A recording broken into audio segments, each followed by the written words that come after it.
Gold trusted gold buyers. మీరు తాకట్టు పెట్టిన బంగారాన్ని విడిపించి ఈ రోజు ఉన్న మార్కెట్ ధరకు కొనబడను.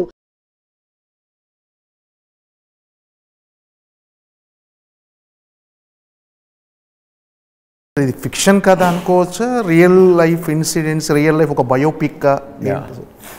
ఫిక్షన్ అనుకోవాలండి. ఎందుకు అనుకుంటున్నానంటే పలానా వాళ్ళ జీవిత చరిత్ర అంటే ఆ ఇమేజెస్ని నేను తక్కువ చేసిన అవుతాను. ఎందుకంటే ఎవరి జీవితం ఎవరికి తెలియదు. లైక్ మీ లైఫ్ స్టోరీ మీ పేరెంట్స్ కూడా తెలియదు, మీ వైఫ్ కూడా తెలియదు, పిల్లలు కూడా తెలియదు. మన కథ తెలిసిందే ఆ కథను జీవించే మనిషికి మాత్రమే తెలుసు. కాబట్టి తన జీవిత కథని ఇంకో మనిషి తీసేది ఏది నా ఉద్దేశంలో ఓపెన్గా చెప్పి డిక్లేర్ చేసింది కూడా నా జీవితంలో, నా ఉద్దేశంలో అది జీవిత కథ కాదు, ఒకరి పర్స్పెక్టివ్ అంతే. అలాంటప్పుడు మనం వచ్చేసి చాలా ఇంత అటాచ్మెంట్ ఉన్న ఇమేజెస్తో వాళ్ళ కథ అని చెప్పి తీయడం నాకు ఇష్టం లేదు. బట్ రాదర్ నేను తీస్తున్న కథలో వాళ్ళ ఎలిమెంట్స్ కొన్ని రావచ్చు, వాళ్ళ రిలవెన్సెస్ కొన్ని రావచ్చు తెలియకుండా. నాకే ఇన్సిడెంట్ నేను రాసే కథల్లో మీరు అన్నట్టు చెప్తున్నారు కదా, లైక్ వెన్నెల అనేది ఒక ట్రయాంగులర్ లవ్ స్టోరీ. ఒక అమ్మాయి లవ్లో పడి ఎలా లవ్లోంచి బయటికి వచ్చే హక్కు ఉందో అని మాట్లాడే ఒక సింపుల్ లవ్ స్టోరీ. ప్రస్థానంలో ఒక individuals vulnerability, grey shade of characters and అదే again that statement itself is అవసరాల కోసం దారిలోకే పాత్రలకు అంటే వీర్ ఆల్ పర్స్పెక్టివ్స్ అనేది. ఆటోనమస్ సూర్యలో డిగ్నిటీ ఆఫ్ లేబర్, ఒక మనిషి యొక్క వాల్యూ అనేది వాడు ప్రొడ్యూస్ చేయగలిగే కెపాసిటీలో, వాడు క్రియేట్ చేయగలిగే వాల్యూలో ఉంటుందని. ఇవన్నీ ప్రతి కథకి నాకు ఒక థీమాటిక్ అండర్లైన్ ఉంటుందండి, దానిలో నుంచే కథ పుడుతుంది. ఇక్కడ కూడా నేను చూస్తుంది ఏంటంటే రాజకీయం అనేది నేను చూసే పర్స్పెక్టివ్ ఒకటి ఉంటుంది. ఏంటంటే మీకు ఒకటి కావాలి, నాకు ఒకటి కావాలి. బట్ రాజకీయ ప్రక్రియ అనేది మన ఇద్దరికీ కావాల్సిందే ఎలా మన ఇద్దరం కలిసి సంపాదించుకోగలం అనేది రాజకీయ ప్రక్రియ. అక్కడి నుంచే పుట్టింది సొసైటీ కానీ పాలిటిక్స్ కానీ. ఆ కోణాన్ని ఒక ఇద్దరి young idealist friendship and separation and rivalry ద్వారా I'm trying to explore, right? And in that sense political process should not be మనతో డిసగ్రీ అవ్వాలని ఎండ్ చేయడం కాదు, డిసగ్రిమెంట్స్తో ఎలా బతకాలి అనేది నేర్చుకోవడం. అంటే కుటుంబంలాగా ప్రతి కుటుంబంలోనూ విభేదాలు ఉంటాయి కదా, అన్నదమ్ముల మధ్య ఉంటాయి కదా. So that's the perspective I want to create. Like మన రాష్ట్రం అనేది మన కుటుంబం, అది బేసిక్గా my grand emotion about it. But again అట్లా అని చెప్పి గొడవలు లేకుండా పోవడమో, లేకపోతే even like characters that go through blood bath, that go through violence, that face violence, that retort violence, అన్నీ that rise and fall of you know communism కావచ్చు, నక్సలిజం కావచ్చు, whatever it is. Like basically all these isms also, క్యాస్టిజమ్స్ కానీ రిలేటెడ్గా everybody is fighting for their existence. It's that identity and existence, that's a primary forces, right? వాటిని చూస్తూనే ఒక friendship rivalry అని ఒక emotion explore చేద్దామని ఎంజాయ్ చేస్తూ రాసిన ప్రాసెస్ అది. I think that's what audience will experience. They will forget the demigods and they will see them as వాళ్ళలాగా చూసుకుంటారు వాళ్ళని. సో కామన్ పీపుల్ ఎలా ఎక్స్ట్రాడినరీ థింగ్స్ చేశారు పొలిటికల్ జర్నీలో అనేది పాయింట్ అవుతుంది. అంటే మీరు ఎంత కాదనుకున్నా ఏపీ రాజకీయాల్లో ఉద్దండులైన ఒక ఇద్దరు గొప్ప రాజకీయ నేతలకు, ఇద్దరు కావచ్చు ముగ్గురు కావచ్చు, రాజకీయ సమీకరణాలు ఇవన్నీ రిలేట్ అవుతారు డెఫినెట్గా. అంటే మీకు చేసినప్పుడు అనిపించలేదా వీళ్ళకి రిలేట్ అవుతుంది మీ సబ్జెక్టు? ఇన్సిడెంటల్గా అవుతుందని తెలుసు, బట్ నేను చూస్తున్నది టాప్ వ్యూ కాబట్టి, ఓ బ్రాడర్ పర్స్పెక్టివ్లో చూస్తున్నాను కాబట్టి, అందుకనే నేను వాళ్ళ కథ అని చెప్పట్లేదు, ఆ క్యారెక్టర్స్ కథ అని చెప్పట్లేదు. నా బ్రాడర్ అజెండాకి నేను అనుకుంటున్న ఒక హై వాల్యూ పే ఆఫ్కి చేస్తున్న కథలో వాళ్ళని రెస్పెక్ట్ఫుల్గా డివోషన్ తోటి వాళ్ళ మీద అందరూ వాళ్ళని పూజించే వాళ్ళు ఉన్నారు కదా, దాన్ని రెస్పెక్ట్ చేస్తూ డిజైన్ చేసిన క్యారెక్టర్స్. అట్లనే ఊరినే కంటిన్యూస్గా హారతి ఇచ్చే స్టైల్ కాదు నాకు. ఇప్పుడు ఏదైనా ఒక క్యారెక్టర్కి, ఒక మహానాయకుడికి హారతి ఇవ్వాలంటే జస్ట్ ఒక ఫోటో పెట్టి హారతి ఇస్తే చాలు, సినిమా తీయక్కర్లేదు దానికోసం. But you will feel greatness when some people will overcome their limitations, right? I saw them as you and me. ఆ క్యారెక్టర్లో నన్ను చూసుకున్నాను, వాళ్ళ జర్నీ నేను ఎక్స్పీరియన్స్ అయితే ఎలా ఎక్స్పీరియన్స్ చేస్తానని రాసుకున్న కదా. కాబట్టి అవి నా క్యారెక్టర్స్. కృష్ణమనాయుడు దేవకట్టనే, ఎంఎస్ రామరెడ్డి దేవకట్టనే, ఆర్సీఆర్ దేవకట్టనే, ఐరావతి బసు దేవకట్టనే. స్ట్రాంగ్గా ఇది రైట్ అనుకునే ఆ సిచ్యువేషన్లో నేను అనుకున్నది ఇంకొక మనిషికి రాంగ్ ఎలా అవ్వచ్చు, అనే ఇంట్రెస్టింగ్ జర్నీతో వెళ్ళే కథ. అంటే ఈ క్యారెక్టరైజేషన్స్ రెడీ చేసేటప్పుడు, ఆ క్యారెక్టరైజేషన్ మోల్డ్ చేసేటప్పుడు మీకు ఎక్కడ వాళ్ళ దగ్గర నుంచి అసలు ఇన్స్పిరేషన్ ఏం తీసుకోలేదు సార్? వాళ్ళ బయోపిక్ నుంచి కానీ కొన్ని ఇన్సిడెంట్స్ కానీ? అవి జనరల్గా అందరూ మన జీవితాల్లో భాగాలండి. కథలు లెక్క మనకి ఎక్కడి నుంచి వస్తాయి? మనం చూసినవి, మనం ఎక్స్పీరియన్స్ చేసినవి, లేకపోతే మనం చూసిన సినిమాలు. లైక్ మీకు ఫర్ ఎగ్జాంపుల్ ప్రస్థానం అనే దానికి నా రూట్ ఎమోషనే రోడ్ టు పర్డిషన్ ఒక సినిమా తీసినప్పుడు ఒక హ్యాంగ్ ఓవర్లో ఉన్నాను. ఆ ఎమోషను నా ప్రపంచంలో చూసుకున్నాను. అప్పుడు నేను రోడ్ టు పర్డిషన్ రీమేక్ చేయాలి. రోడ్ టు పర్డిషన్ ఎమోషన్ నన్ను డ్రైవ్ చేసి నేను చూసిన ప్రపంచంలో క్యారెక్టర్ని చెక్కుంటూ ఆ పరిస్థితులను చూసుకుంటూ ఆ ఎమోషన్ని మన క్యారెక్టర్స్లో మన లైఫ్లో చూసుకుంటూ ఉంటే ఎలా ఉంటుంది అనేది ఒక experience. Cinema why we all love cinema, మన జీవితాంతం చూసే ఒక సినిమాను కండెన్స్డ్ ఎక్స్పీరియన్స్ కింద ఇస్తుంది సినిమా అనేది. అది నా పర్పస్. అది ఓవరాల్ క్యాన్వస్లో దీనిలో అట్లా యూజువల్గా నేను ఇప్పటివరకు చేసిన single hero films, it just happen to be 2 hero film అంతే, or 3 hero film. So that is the only difference అంతే. My process is the same, intention అనే ప్రాసెస్. అంటే ఇలాంటి సినిమా తీసేటప్పుడు డెఫినెట్గా ఇలా క్యారెక్టర్ రిలేట్ అవుతున్నాయి వాళ్ళు కంపేర్ చేస్తున్నప్పుడు అనుకున్నప్పుడు సినిమా ఇది వన్స్ ఇది స్ట్రీమింగ్ అయిన తర్వాత కొన్ని వివాదాలు డెఫినెట్గా వస్తాయి. ఆ వివాదాలు వచ్చే అవకాశం బలంగా ఉంటుంది. ఎందుకంటే మనం ఊరినే రామాన్న బూత్గా వినిపిస్తుంది కొన్నిసార్లు మనం ఉంటున్న దీనిలో. అది తప్పు లేదు అంటే జనాలు కాదంటే ఓవరాల్గా ఏంటంటే దే విల్.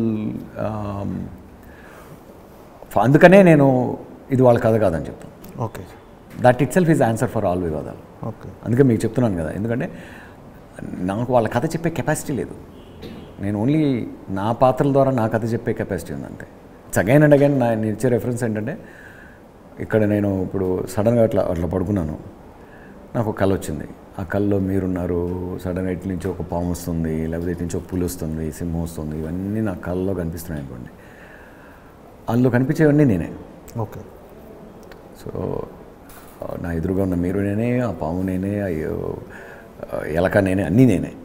సో అదేంటంటే ఒక ఎమోషనల్ కండిషన్లో క్రియేట్ అయిన రిఫ్లెక్ట్ చేసే క్యారెక్టర్స్ అవి. That's how I imagine my stories, that's how I right my characters. దానిలో డెఫినెట్గా తెలియని ఇన్ఫ్లుయెన్సెస్ ఉంటాయి, తెలియని రిలవెన్సెస్ ఉంటాయి. అందుకనే ఉన్న కామన్ ఎలిమెంట్స్ని పట్టుకొని మీరు డిఫరెన్సెస్ని హేట్ చేయకూడదు. కామన్ ఎలిమెంట్స్ని ప్రేమించి ఆ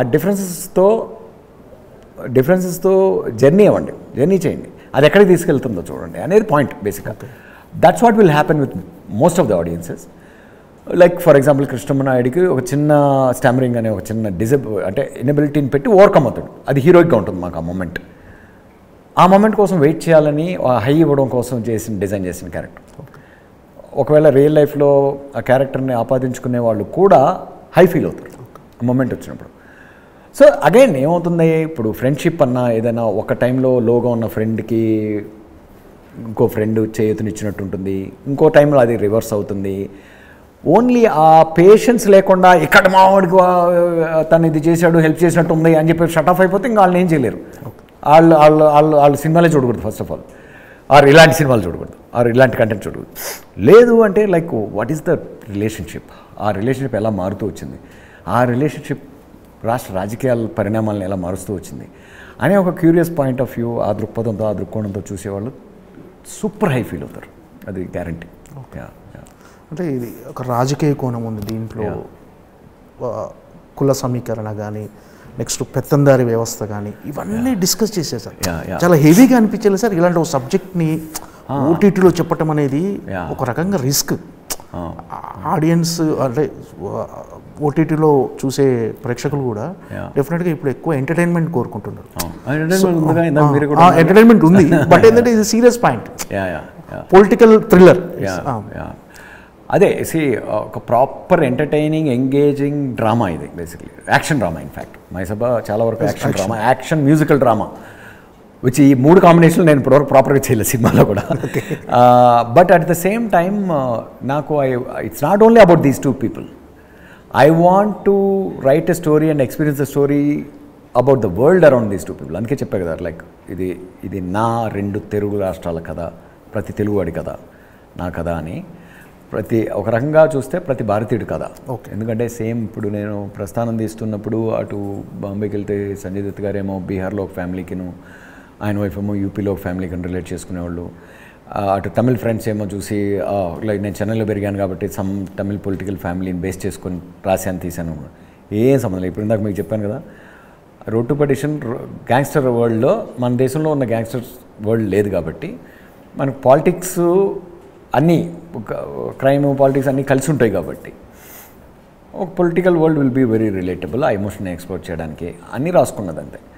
బట్ ఆ కోర్ కామన్ ఎమోషన్స్ ఉంటాయి చూడండి, అవి అందరికీ సో కామన్ కాబట్టి, అందరి ఇళ్లలోనూ కామన్ కాబట్టి, అది పొలిటికల్ బ్యాక్గ్రౌండ్లో ఉన్నప్పుడు పొలిటీషియన్స్ కంపేర్ చేసుకుంటారు, క్రిమినల్ బ్యాక్గ్రౌండ్లో ఉన్నప్పుడు క్రిమినల్ బ్యాక్గ్రౌండ్స్ కంపేర్, అలా బేసిక్గా ఆపాదించుకునే అవకాశం ఉంది.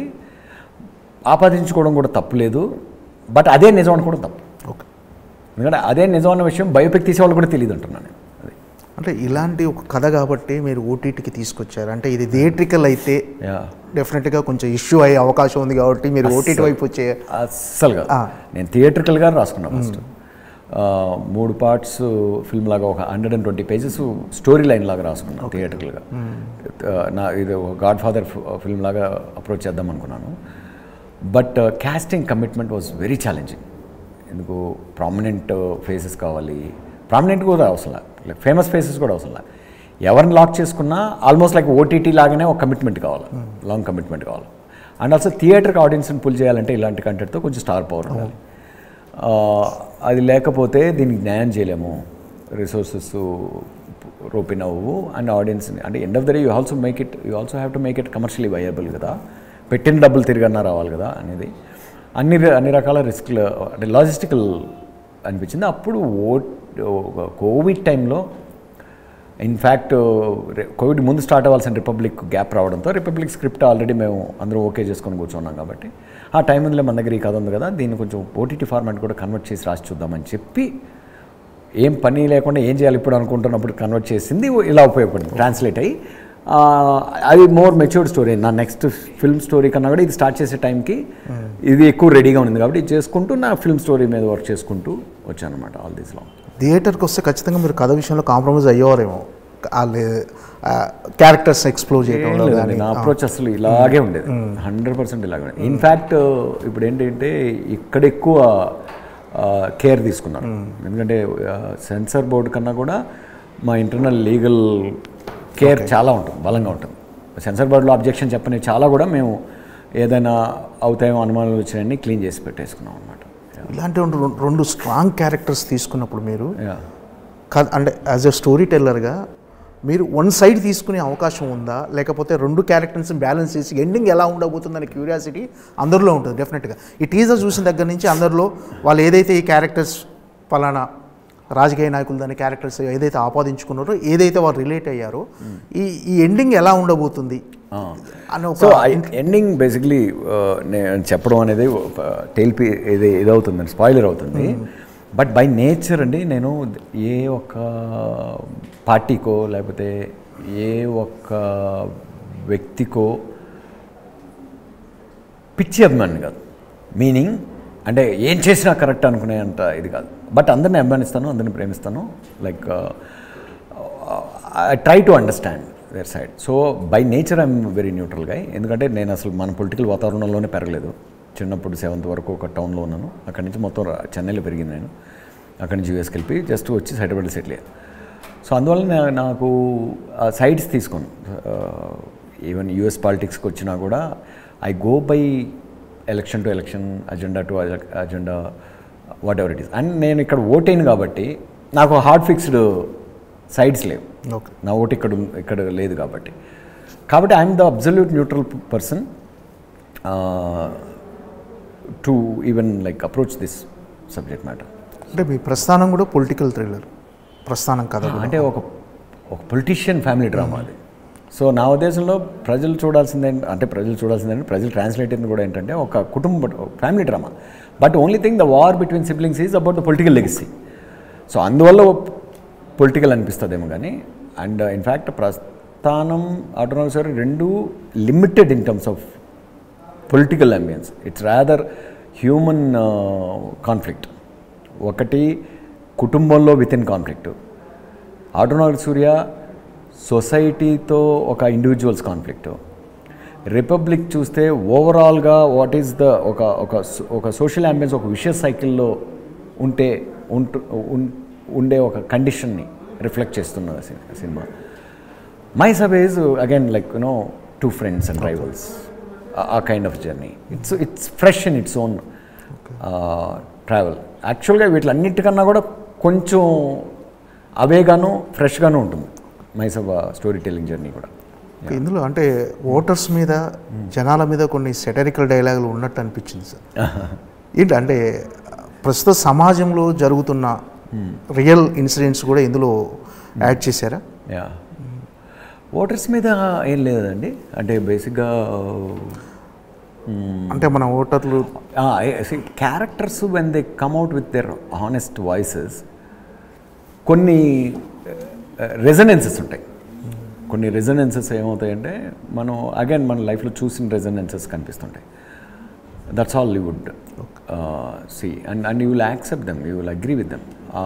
అటువంటి ప్రతి క్యారెక్టర్ వాళ్ళ పాయింట్ ఆఫ్ వ్యూ వాళ్ళు రైట్ అనే ఫీలింగ్తో చూస్తారనేది ఉద్దేశం. అంటే ఆ కేర్ తీసుకున్నాం కాబట్టి. ఇందులో ఒక మంచి లవ్ స్టోరీ కూడా ఉందని తెలిసింది సార్. రెండు లవ్ స్టోరీలే కదా, ప్రతి మనిషి జీవితంలో లవ్ స్టోరీ ఉంటుంది కదా, లవ్ స్టోరీ లేని మనిషి ఉండడు కదా. సో అందుకనే ఎందుకో లవ్ స్టోరీలతో స్టార్ట్ చేయడం కూడా కారణం ఏంటంటే that's a easily understandable, relatable, క్విక్గా మనం కనెక్ట్ అయ్యే ఎమోషన్ ఫాస్ట్గా. సో ఒక ఫస్ట్ ఇనిషియల్ ఎపిసోడ్స్లో వాళ్ళందరూ మనోళ్ళే, ఆ క్యారెక్టర్లన్నీ మన ఇంట్లో క్యారెక్టర్స్ లాంటివే, మనలాంటి క్యారెక్టర్స్ అనే కనెక్ట్ ఒకసారి ఏర్పడిన తర్వాత అప్పుడు వాళ్ళ గ్రాండ్ జర్నీని ఎంజాయ్ చేస్తాం. So that is what you would see up till the 5th episode. 5th ఎపిసోడ్లో కరెక్ట్గా గ్రాండ్ జర్నీ స్టార్ట్ అవుతుంది, ఇది పొలిటికల్ జర్నీ స్టార్ట్ అవుతుంది. అండ్ అది ఎక్స్పోనెన్షియల్గా స్కేలప్ అవుతూ పోతుంది 9th ఎపిసోడ్ వరకు. అది మేము అనుకున్నాం బిగినింగ్లో హ్యూమనైజ్ చేయాలి, మన వాళ్ళ అట్మాస్ఫియర్ చూడాలి మనం. సో అక్కడి నుంచి రిలేట్ చేసుకోవాలి మనం అన్ని డిజైన్ చేసిన క్యారెక్టర్స్. అంటే మామూలుగా మనకు శివ సినిమా గుర్తుకు రాగానే ఒక సీన్ గుర్తొస్తుంది. ఈ సినిమాలో కూడా అలాంటి ఒక సీన్ ఉందని తెలిసి బయటికి లీక్ అవుతుంది మాకు అలాంటి సీన్ ఒకటి ఉందండి, అంటే సిచ్యువేషన్ ప్రకారం. ఓహో, ఇప్పుడు అదేలే శివ వచ్చిన తర్వాత సైకిల్ స్టాండ్ కనిపించినా, సైకిల్ కనిపించినా, ఏది కనిపించినా అలా అనుకుంటున్నారు కదా. బట్ అగైన్ శివ సినిమా కూడా చాలా సినిమాల్లో వచ్చింది కదా తర్వాత. I don't know, that was not my intent. ఆ రోజు ఏంటంటే cycle use to be the major vehicle కదా. అంటే అప్పుడు ఇంత మోటార్ వెహికల్స్ కూడా అంత ఎక్కువ ఉండేవి. 75 గురించి మాట్లాడుతున్నాం మనం. Hero cycles were the major mode of communication. అది ఎక్కువ చూడడం వల్ల అందుకే సైకిల్ అనేది, సైకిల్ స్టాండ్ అనేది, సైకిల్ చైన్ అనేది ఐకనైజ్ అయిపోయింది. Cycle stand and cycle chain అనేది శివతోటి. అందువల్ల మీకు అలా అనిపించవచ్చు కానీ బట్ దానికి దీనికి ఏం సంబంధం ఉండదు బేసిక్గా. అంటే ఫస్ట్ టైం మీరు ఒక వెబ్ సిరీస్ చేస్తున్నారు, ఫస్ట్ వెబ్ సిరీస్. అంటే ఒక మెయిన్ స్ట్రీమ్ సినిమా నుంచి వెబ్ సిరీస్కి వస్తే మళ్ళీ ఆ ముద్ర పడిపోతుందేమో నాకు భావన కలపలేదు. అలా ఏం లేదండి, ప్యారల్గా మూవీ స్టోరీస్ రాసుకుంటూ పోతున్నాను. మూవీ స్టోరీ ఒక జర్నీ జరుగుతుంది, ఒక ఇంటరాక్షన్ జరుగుతుంది. ఎండ్ ఆఫ్ ద డే ఒక ఎఫెక్టివ్ స్క్రిప్ట్ తోటి, అగైన్ మైసబ్ అనేది ఆబ్వియస్లీ ఒక ఎఫెక్టివ్ స్టోరీ టెల్లింగ్ అనే అంబిషన్తో, ఎఫెక్టివ్ స్టోరీ టెల్లర్గా చెప్పాలనే అంబిషన్తో చేసింది. అది ట్రాన్స్లేట్ అయినప్పుడు సేమ్ వాల్యూ ఉంటుంది బేసిక్గా. మూవీ స్క్రిప్ట్తో వెళ్ళినా కూడా script I mean again I will only go to heroes that who respect script story, not for my background or what I did the past this thing. So అలాంటి వాళ్ళతో నేను travel చేయగలను. So that's what I'm doing right now. అంటే ఒక సినిమాకున్నంత nervous ఆ tension ఉందా release తర్వాత? ఏంటి ఎలా ఉండదు జనాలు? ప్రోడక్ట్ జనరల్గా టెన్షన్ ఏం లేదు. Somehow I enjoy the product I made, I enjoyed it. ఆ journey, product making journey process కూడా బాగా ఎంజాయ్ చేశా. సో నౌ ఇప్పుడు అది బయటకు వస్తుంది కాబట్టి ఊరినే just I want SIT back and watch how people react and receive it. Beyond that ఏం ఆలోచన లేదు దాని గురించి. Again I'm already busy with my next project బేసిక్గా. ఈ ఆర్కేఆర్ గారి క్యారెక్టర్ సాయి కుమార్ గారు చేశారు కదా సార్, ఆర్సీఆర్ క్యారెక్టర్. సార్ అది ఎలా ఉండబోతుంది అసలు? ఆ క్యారెక్టరైజేషన్ ఏంటి సార్? అది మీరు 9th వరకు చూడలేదు కదా. ఇట్ బి అ వెరీ, అంటే లైక్ ఐ థింక్ అది చెప్తే మీకు కిక్కుపోతుంది. వెరీ టీజింగ్గా వచ్చి చాలా ఒక టర్నింగ్ పాయింట్ క్రియేట్ చేసే క్యారెక్టర్ వీళ్ళ జీవితాల్లోనే. చాలా ఇంట్రెస్టింగ్ ఇంపాక్ట్ క్రియేట్ చేసే character towards the later episodes, like 8th 9th ఎపిసోడ్స్లో. అక్కడి వరకు ఒక టీజింగ్గా వస్తూ ఉంటుంది. So that's also another kick element of the screen play బేసిక్గా. ఇది మొత్తం ఎన్ని ఎపిసోడ్లు సార్? ఇది 9 ఎపిసోడ్స్. ఎపిసోడ్ లెంగ్త్ అనేది ఫిక్స్డ్ లెంగ్త్ కాదు. కొన్ని 40 ఉంటాయి, కొన్ని 35 ఉంటాయి, కొన్ని 50 ఉంటాయి. సో ఓన్లీ ఆ ఎపిసోడ్లో ఉన్న స్టోరీ గ్రాఫ్ని ఫాలో అవుతూ దాన్ని ఎంగేజింగ్గా చెప్పడం వరకే లెంగ్త్ ఫిక్స్ అయ్యామన్నమాట. సో కలెక్టివ్గా it's around 6.5 hours content. Season 2 లాంటిది ఏమైనా ప్లాన్ చేస్తారా? సీజన్ 1తోనే ప్రతి మచ్ మీకు హుక్స్ ఉంటాయి. సీజన్ 2 హుక్తోనే ఓపెన్ అవుతుంది. అదే sequence extension as a season 2 trailer లాగా, ట్రైలర్ అంటే సీజన్ 2కి ప్లాట్ఫామ్ లాగా కనెక్ట్ చేస్తుంది, క్లోజ్ అవుతుంది. మా దగ్గర ఉన్న అవుట్లైన్స్లో ఇదంతా ఉందన్నమాట. Depends on how people receive, దాన్ని బట్టి ఉంటుంది.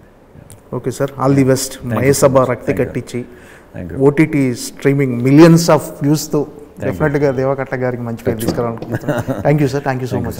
థ్యాంక్ యూ అండి, థ్యాంక్ యూ.